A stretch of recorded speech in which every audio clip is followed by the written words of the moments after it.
പ്രിയപ്പെട്ട സീറോ മലബാർ സഭാ വിശ്വാസികളെ,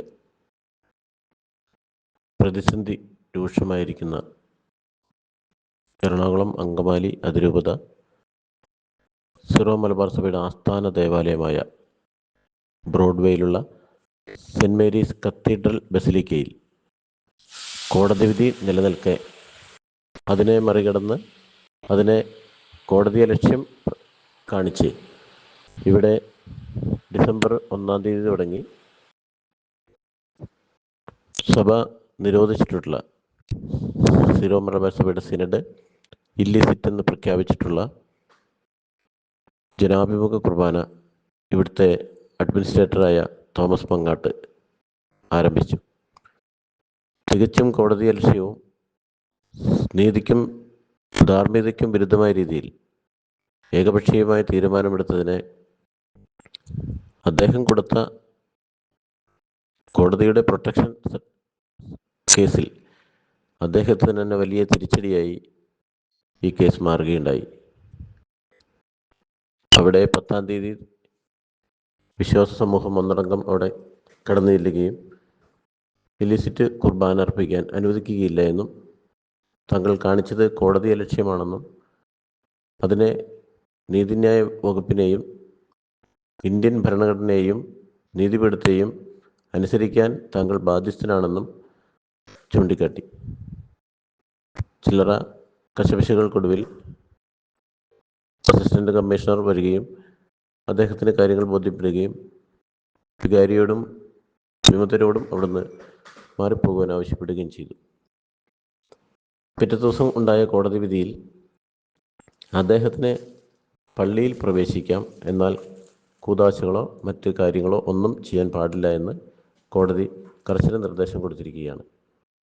ഈ സാഹചര്യത്തിലാണ് അദ്ദേഹം പോലീസ് പ്രൊട്ടക്ഷനോടുകൂടി, പോലീസിൻ്റെ അകമ്പടിയോടുകൂടി അദ്ദേഹം ദേവാലയത്തിൽ പ്രവേശിക്കാൻ വരുന്നതും അവിടെ പ്രാർത്ഥനാനിരതരായിരുന്ന വിശ്വാസികൾ ഒരു സൈഡിലേക്ക് ബെഞ്ചിലേക്ക് മാറിയിരിക്കുകയും അദ്ദേഹത്തിന് സുഗമമായി കടന്നു പോകാനുള്ള, പള്ളിയിൽ കയറി അദ്ദേഹത്തിൻ്റെ കാര്യങ്ങൾ പ്രാർത്ഥിക്കുവാനും തിരുവസ്തികളും സക്രാരിയിലിരിക്കുന്ന ദിവസങ്ങൾ പഴകിയ വിശുദ്ധ വസ്തുക്കൾ മാറ്റാനും ഉള്ള സാഹചര്യം വിശ്വാസികൾ ഒരുക്കി കൊടുത്തു.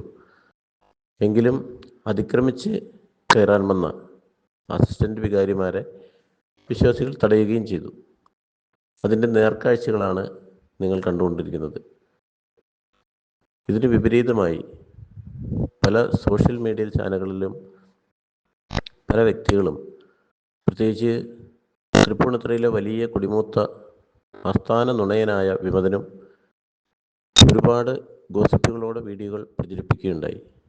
എന്നാൽ യഥാർത്ഥത്തിൽ കോടതി വിധിയെ അംഗീകരിക്കുന്ന വിശ്വാസികളും കോടതി വിധിയെ മറികടന്ന് തങ്ങൾ രാജാക്കന്മാരും പ്രമാണിമാരുമാണെന്ന് സ്ഥാപിക്കാൻ വേണ്ടി വിമത വൈദികർ കാട്ടിക്കൂട്ടുന്ന അതിക്രമങ്ങളുമാണ് ഈ വീഡിയോയിൽ നിങ്ങൾക്ക് കാണാൻ സാധിക്കുന്നത്.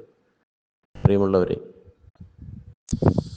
ഏറ്റവും സ്നേഹത്തോടെയും ഐക്യത്തോടെയും സന്തോഷത്തോടെയും സമാധാനത്തോടെയും അർപ്പിക്കേണ്ട വിശുദ്ധ കുർബാന, ഇപ്രകാരം വിശുദ്ധ കുർബാനയെ ലേലം വിളിക്കുന്ന ഒരു പ്രവണതയിലേക്ക് നമ്മുടെ സഭയുടെ തലവനായ മേജർ ആർച്ച് ബിഷപ്പും അദ്ദേഹത്തിൻ്റെ വികാരിയായ പാമ്പ്ളാനി മെത്രാനും മാറിപ്പോയതിൽ വിശ്വാസികൾ ആശങ്കാകുലരാണ്. ഈ സഭയുടെ പോക്ക് എങ്ങോട്ടാണ്? ഇത് നാശത്തിൻ്റെ പാതയിൽ ചരിക്കുന്നവർക്ക് ഉള്ള ഒരു മുന്നറിയിപ്പായി വിശ്വാസികൾ കാണേണ്ടതാണ്. ക്രിസ്തു അർപ്പിച്ച ഒരേ ഒരു ബലി, മതബോധന ക്ലാസ്സുകളിൽ പഠിപ്പിക്കുന്നത് പോലെ കാൽവരിയിലെ ബലിയുടെ അതേ തനിയാവർത്തനമാണ് അൾത്താരയിലെ ബലി എന്ന് പഠിപ്പിക്കുന്ന നമ്മുടെ സീറോ മലബാർ സഭയുടെ നേതൃത്വവും മറ്റു മെത്രാന്മാരും ആ ബലിയുടെ മഹത്വവും ആ ബലിയുടെ യോഗ്യതയും ഇനിയെങ്കിലും തിരിച്ചറിയുക. ക്രിസ്തു അർപ്പിച്ച ഒരേ ഒരു ബലി, അത് സീറോ മലബാർ സഭയിലുടനീളം എല്ലാ രൂപതകളിലും ഏറ്റവും വിശിഷ്ടമായ രീതിയിൽ ആചരിക്കുവാൻ ഇനിയും വൈകരുത്. സഭയെ മുച്ചൂട് നശിപ്പിക്കുന്ന ഈ പ്രവണതയുള്ളവർ എത്രയും വേഗം രാജിവെച്ച് പോവുക. ഇല്ലെങ്കിൽ വിശ്വാസികൾ അവരെ നിർബന്ധിതരാക്കും. ഇവരെ താഴെ ഇറക്കാൻ. സഹികെട്ട വിശ്വാസികൾ ഒരു പക്ഷേ പ്രകോപിതരായേക്കാം. അത് വിശ്വാസ തീഷ്ണത കൊണ്ട് ജലിക്കുന്ന പല വിശ്വാസികളുടെയും രക്തത്തിൽ അലിഞ്ഞേർന്ന തങ്ങളുടെ പാരമ്പര്യവും തങ്ങളുടെ ദൈവവിശ്വാസവും കാത്തു സൂക്ഷിക്കുന്നതിന് വേണ്ടിയാണ്.